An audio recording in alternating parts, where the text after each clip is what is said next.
Decoding the Formula of a Distinctive Administration of a Diocese's Monetary Function. Acts of the Apostles, chapter 4, verses 32 to 35. All the believers were one in heart and mind. No one claimed that any of their possessions was their own, but they shared everything they had. With great power, the apostles continued to testify to the resurrection of the Lord Jesus. And God's grace was so powerfully at work in them all that there were no needy persons among them. For from time to time, those who owned land or houses sold them, brought the money from the sales, and put it at the apostles' feet, and it was distributed to anyone who had need.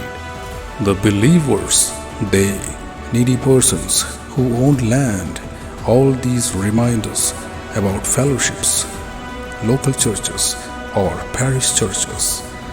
No one claimed that any of their possession was their own.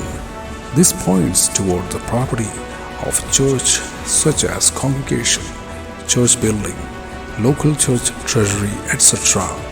Possession, everything, land or houses, and money from the sales. These represent offerings, tithes, membership fees, special fees, or collections, donations, funds, etc. From time to time, this teaches us about a local church's regular and consistent accountability toward diocesan office. Apostles' feet represent our diocesan treasury,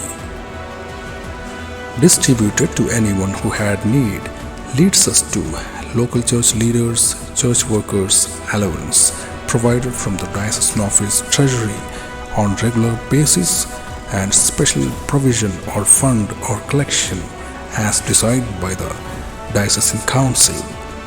With great power, the apostles continued to testify to the resurrection of the Lord Jesus, and God's grace was so powerfully at work in them all that there were no needy persons among them.